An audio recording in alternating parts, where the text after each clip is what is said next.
I saw the pain in Gaza when my heart stopped beating. The doctors later told me I was clinically dead for 4 minutes. 4 minutes that changed everything I thought I knew about life, death, and what lies beyond. 4 minutes that shattered my worldview and rebuilt it into something I'm still trying to understand. Even before I died, I kept seeing their faces in my dreams. Children I couldn't save, staring at me from the shadows of sleep. My name is Claire Donovan. I'm a 34-year-old emergency medical coordinator for an international humanitarian NGO. I've spent 8 years working in conflict zones across the world: Sudan, Syria, Yemen, and most recently, Gaza. I was trained to remain objective, detached, clinical, to focus on the medical facts and leave emotions at the door. I was raised Catholic in Boston, Massachusetts, attended Mass every Sunday with my family, said my prayers before bed. But I left those beliefs behind during medical school in New York. Science became my religion, evidence, facts. Things I could touch and measure, quantify and record. Until January 12th, 2024, when I couldn't explain what happened to me. When science failed to account for what I experienced. When the veil between worlds thinned to transparency, and I witnessed something that defies medical explanation. The winter in Gaza had been brutal. Cold rain pelted the refugee camps, turning dirt floors to mud. Respiratory infections spread rapidly through the overcrowded shelters. I had been working nonstop at a field hospital near the border, treating civilians caught in the crossfire of a conflict that seemed endless. Days blurred together as casualties poured in hour after hour, children with missing limbs, mothers searching desperately for sons, fathers cradling lifeless daughters. I ignored the fever at first, the persistent cough, the ache that had settled deep in my chest. There were too many people who needed help, too few medics to go around. I swallowed paracetamol dry and kept working. Dr. Mahmoud Saleh, my Palestinian colleague who had become a trusted friend over months of working side by side, noticed before I did. "Claire, you need to rest," he said, grabbing my arm as I moved between patients. "Your lips are blue." I brushed him off with a tired smile. "Just a cold," I said. "I'll sleep when things slow down." But within hours, I couldn't stand upright anymore. Each breath felt like inhaling shards of glass. The room tilted and spun around me. I remember Mahmoud's face, etched with concern as he listened to my lungs. "Pneumonia," he said, his voice sounding distant through the ringing in my ears. "Severe, and I think it's gone septic." My colleagues became my caretakers, frantically working to stabilize me before emergency evacuation to Tel Aviv. I remember the helicopter, the roar of the blades, the oxygen mask over my face, voices speaking urgently in English and Hebrew. My last conscious thought was wondering who would cover my shift. That's when it happened. I was floating. Suddenly, inexplicably watching from above as doctors hammered on my chest. I could see my body below me, pale, still, unresponsive. I could see the flat line on the monitor, could hear the urgency in their voices as they worked to restart my heart. "We're losing her. No pulse. Charge to 300. The paddles came down on my chest. My body arched but fell back lifeless. I felt nothing. No pain, no fear, just a strange detachment as I watched them try to revive me. I should have been terrified, but instead, I felt a profound curiosity, as though watching a medical procedure happening to someone else. "Again, charge to 360. Another shock. Nothing. I wanted to tell them not to worry, that I felt fine, better than fine. but I had no voice, no way to communicate. Then came the pull, like being caught in a current, drawing me away from the hospital room, from my body, through what felt like a tunnel or vortex. A storm of light and darkness swirling together. Not peaceful, not frightening, but overwhelming in its intensity, like being inside the eye of a hurricane made of memories and emotions. Colors I'd never seen before that have no names in human language. Sounds that were also feelings, past and future existing simultaneously. It wasn't chaotic, though it sounds that way as I struggle to describe it. There was an underlying order, a pattern too vast for my mind to comprehend. And then, I wasn't alone. 3 children stood before me in a space that wasn't a place as we understand it. I recognized them immediately, though they were transformed from when I'd last seen them. Malik, 6, whose legs had been crushed in a building collapse. Nadia, 9, who died of internal bleeding despite 3 surgeries. Omar, 13, who succumbed to infection after surviving the initial blast injury. Palestinian children I had treated in my field hospital. Children whose hands I had held as they took their final breaths. But they were different now. Whole, uninjured. Their eyes held wisdom beyond their years, beyond anything human. "We've been waiting for you," Malik said, though his lips didn't move. Somehow I understood him perfectly, the communication flowing directly from his consciousness to mine. "Am I dead?" I asked, without speaking. "Not yet," Nadia answered. "There's something you need to see first." She reached for my hand, and when our fingers touched, I was plunged into darkness. I was standing in the ruins of Gaza, but not as I had seen it before through my own limited perspective as an aid worker. I was experiencing it through the children's eyes, through dozens of eyes simultaneously. I felt the terror of a building collapsing above me, the deafening roar, the choking dust, the crushing weight, the desperate search for family members, the desperate thirst after days without clean water, lips cracked and tongues swollen, the grief of a mother finding her family beneath rubble, the howl of anguish that tore from her throat, the confusion of a child whose world had been reduced to dust and noise and fear, asking questions no one could answer. Every emotion, every sensation struck me with physical force. I felt the hunger pangs of a toddler who hadn't eaten in days, the despair of a father unable to protect his family, the exhaustion of medical workers like myself, running on fumes, making impossible choices about who to save with limited supplies. I couldn't breathe under the weight of it all, couldn't process the immensity of suffering flowing through me. "Why are you showing me this?" I cried out. "I already know. I've been there. I've seen it." "You've seen it," Omar replied, "but you haven't felt it. Not like this. Not all at once. Not from inside." And he was right. I'd witnessed the suffering, treated the wounds, documented the casualties, but always with that clinical detachment we're taught in medical school. Always with the emotional barrier that allows doctors to function in trauma zones. Now that barrier was gone, and I was drowning in the raw experience of human suffering. "This pain is seen," Nadia said gently. "It's not forgotten. Not a single tear goes unnoticed." The scene shifted, and I was no longer alone with the children. A figure approached, radiating light so bright I should have been blinded, yet I could see more clearly than ever before.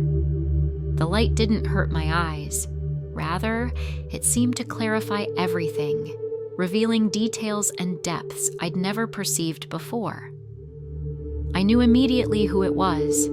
Despite my years of skepticism, of scientific rationality, of theological doubt, I recognized Jesus with a certainty that transcended thought. Not as the pale, ethereal figure from the stained glass windows of my childhood church, but as someone, both more human and more vast than any artistic representation could capture. He didn't speak, yet I understood everything he communicated. He showed me the children again, but this time they were at peace, their stories preserved and honored. I felt his immense sorrow for their suffering, coupled with a compassion so vast it seemed to hold the entire world. What struck me most wasn't just the depth of his awareness of pain, it was how he held both sides of the conflict in equal measure. I witnessed Jewish families mourning loved ones lost in rocket attacks, their grief no different in its intensity than that of Palestinian parents. Israeli children having nightmares, Palestinian children drawing pictures of bombs. Israeli medics working desperately to save lives, Palestinian doctors performing surgeries by flashlight, humanitarian workers collapsing from exhaustion. The artificial divisions of politics, religion, nationality fell away, revealing only humans in pain, humans showing courage, humans helping one another across divides, and in an instant that felt both momentary and eternal, he showed me a vision of reconciliation. Families from both sides of the conflict, sitting together at long tables, sharing bread and olive oil, their children playing without fear in sun-dappled courtyards.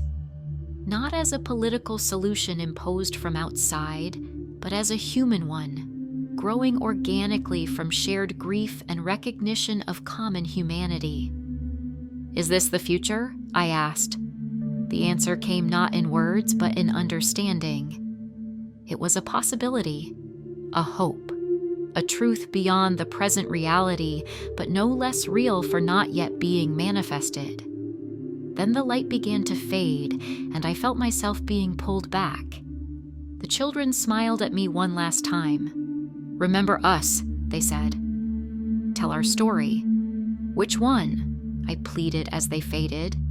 "The story of your suffering, or the story of your peace?" "Both," their voices echoed, growing distant. "They're one." A whisper lingered. "We're still here." As the vortex pulled me back, pain slammed me first. Lungs burned. Fluorescent lights replaced the brightness. Beeping filled my ears. The pain hit me first. My body felt like it had been crushed, my lungs burning with each breath. The brightness was gone, replaced by the harsh fluorescent lights of a hospital room.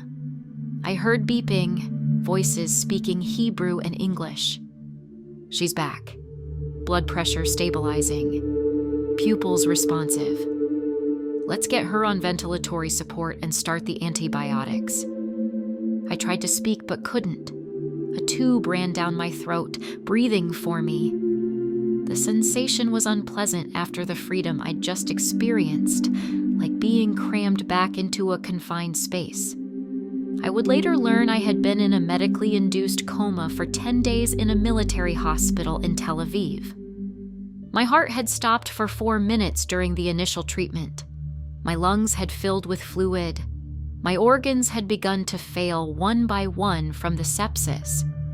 By all medical standards, my survival was improbable.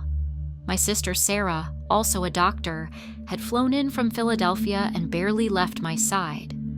She was there when I first opened my eyes, her own red-rimmed from crying and lack of sleep. "Hey you," she said, squeezing my hand. "Welcome back. You gave us quite a scare." When they finally removed the ventilator and I could speak, I tried to tell her what I'd seen.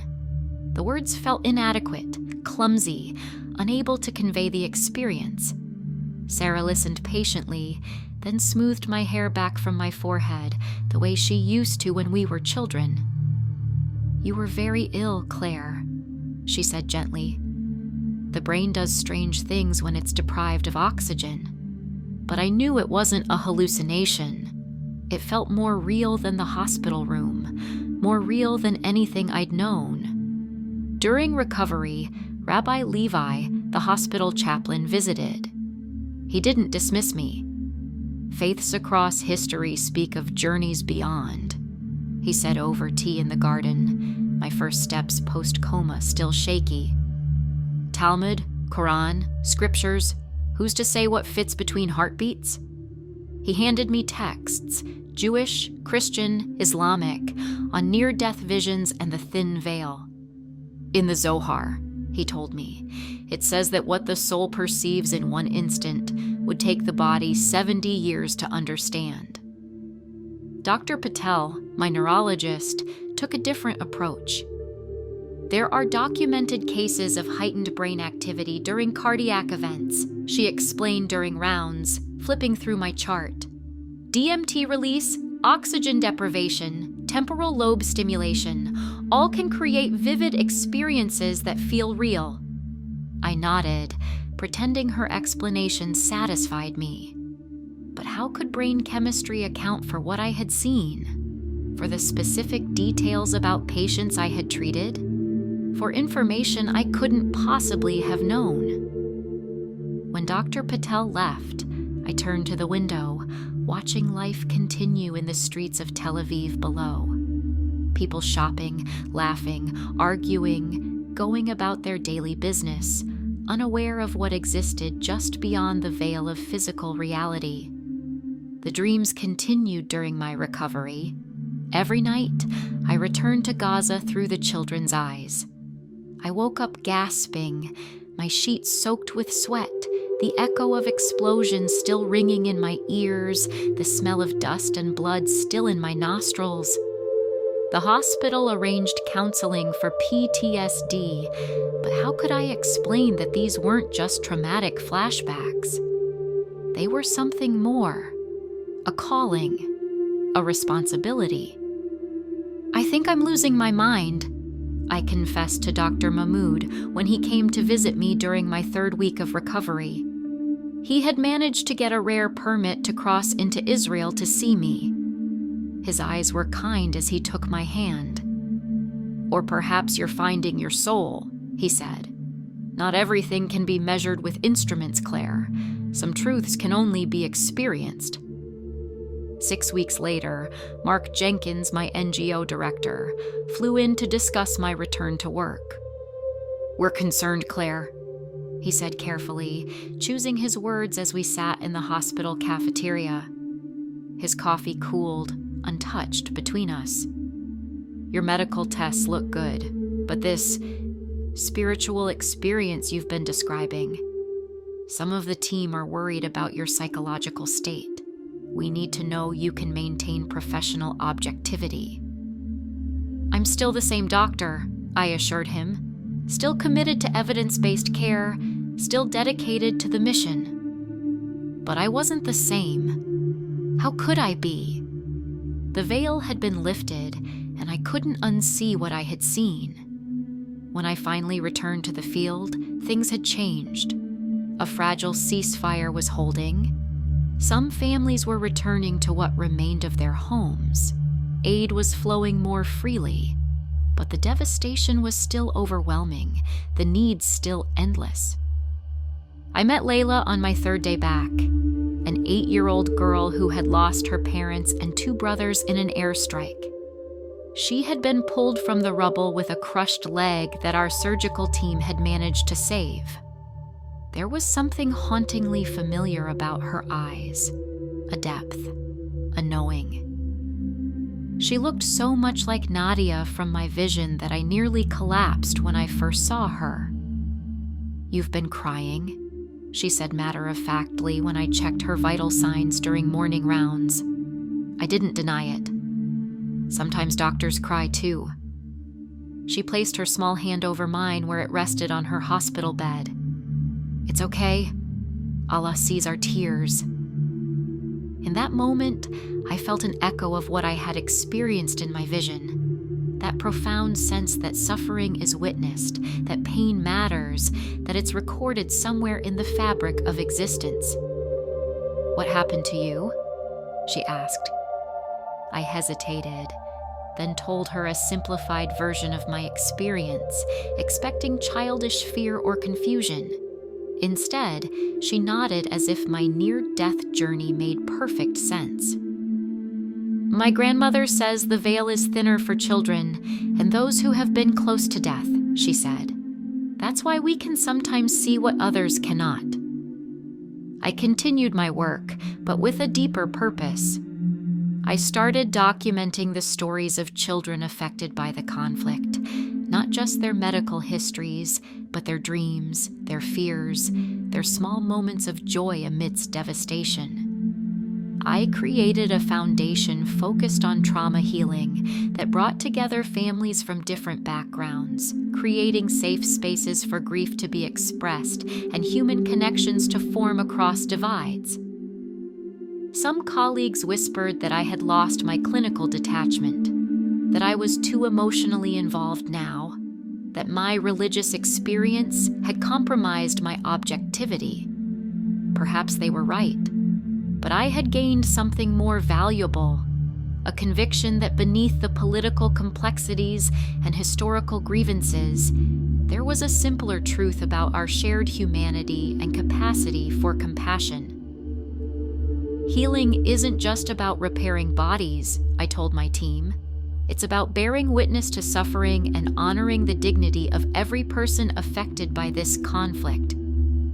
Dr. Mahmoud, who had warned me about my illness before it nearly took my life, became my closest ally in this work.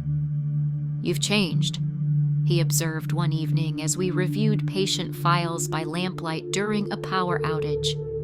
The shadows softened his face, highlighting the new gray at his temples, a testament to the stress of recent months.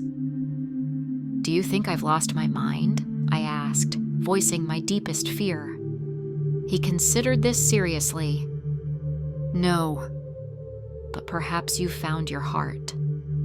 I thought of the radiant figure I had encountered in my vision. I used to think spirituality was a luxury for those who hadn't seen the worst of humanity, I confessed. Now I wonder if it's a necessity for those who have. Mahmoud nodded. "In medical school, they teach us to separate ourselves from suffering to function effectively. But perhaps that's backward. Perhaps it's only by fully witnessing suffering that we can truly heal it." Strange synchronicities began appearing in my life after my return to work. A patient would mention something that directly echoed my vision. A biblical passage Rabbi Levi sent me would perfectly describe an aspect of my experience I hadn't shared with him. A child would draw a picture containing elements I recognized from the other side. One evening, I walked past a small Palestinian church and heard singing inside. Something drew me in. The congregation was tiny, just a few families gathering in the half-damaged building. They were singing an ancient hymn in Arabic that somehow sounded familiar, though I'd never heard it before. It's been 14 months since my heart stopped. 14 months of living with one foot in the empirical world of medical science and one in the mystery I glimpsed beyond. I still struggle with the dreams, still wake up feeling the weight of all I was shown. The PTSD counseling helps, but some experiences can't be processed away. They can only be carried, integrated, honored. I've studied near-death experiences extensively now. I've read accounts from people of all faiths and backgrounds who describe similar journeys. The tunnel of light, the encounter with deceased loved ones, the life review, the sense of unconditional love and acceptance. Some scientists dismiss these as hallucinations, neural misfiring in dying brains. Perhaps they're right. But I know what I saw. I know what I felt. When I look at the children I treat now, I see them differently. I see the light in them, the same light I witnessed on the other side. When I hear reports of violence, of retribution, of hatred, I remember the vision of reconciliation I was shown, and I work toward it in whatever small ways I can. Some days are harder than others. There are moments when the gap between what I experienced and the brutal realities on the ground seems unbridgeable.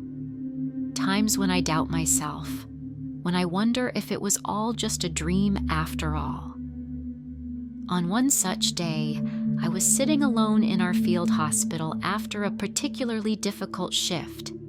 We had lost a young boy despite hours of surgery. His family's grief was still ringing in my ears. I felt a presence beside me and looked up to see Layla, the girl who had reminded me so much of Nadia. Her leg had healed enough that she used only a single crutch now. Without a word, she handed me a folded piece of paper. I opened it to find a drawing, crude but unmistakable. 3 children standing in light. Behind them, a radiant figure. "How did you know?" I whispered.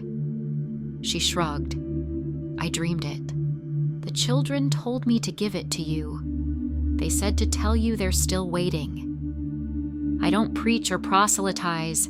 I don't claim special knowledge or divine insight. I don't even attend church regularly, though I find myself drawn to quiet, sacred spaces more often now. I simply do what the children asked of me in those 4 minutes when my heart wasn't beating. I remember, I tell their stories. I bear witness to both the suffering and the hope.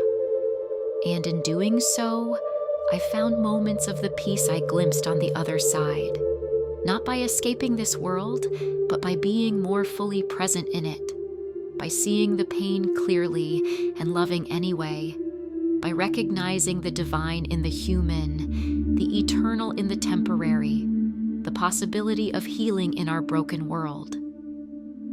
The doctors say it's remarkable that I survived, that my recovery was against all odds. But I know now that life isn't measured only in heartbeats. It's measured in how deeply we see each other, in how courageously we bear witness to both suffering and joy, in how we honor the stories entrusted to us. I saw the pain in Gaza when my heart stopped beating, but I also saw the promise of something more, and that's the story I'm compelled to tell. Perhaps you're watching this and thinking I'm just another trauma victim who found religion after a brush with death. I understand that skepticism. I shared it for most of my life. All I can tell you is what I experienced and the truth it revealed to me. That there is purpose in pain, meaning in suffering, and the possibility of reconciliation beyond what our limited perspectives can imagine. My near-death experience didn't give me all the answers. It didn't explain why children suffer or why conflicts persist through generations. It didn't offer easy political solutions or end the violence, but it showed me that the questions themselves matter, that the cry of a wounded child echoes beyond this world, that every act of compassion, no matter how small, is significant. Whether you see my story as a neurological event or a divine encounter doesn't matter as much as what you do with it. Will you look away from suffering because it's too painful to witness? Or will you allow yourself to truly see, to feel, to respond with the fullness of your humanity? The children I met in that space between life and death didn't ask me to start a religion or claim special knowledge. They simply asked me to remember them, to tell their stories, to bear witness to both their pain and their peace. And perhaps that's what we're all called to do in this broken, beautiful world. To see clearly, to love anyway, to hold space for both the suffering and the hope. I saw the pain in Gaza when my heart stopped beating, but I also glimpsed the possibility of healing. and in that possibility, I found my way back to life. I hope you will find that too.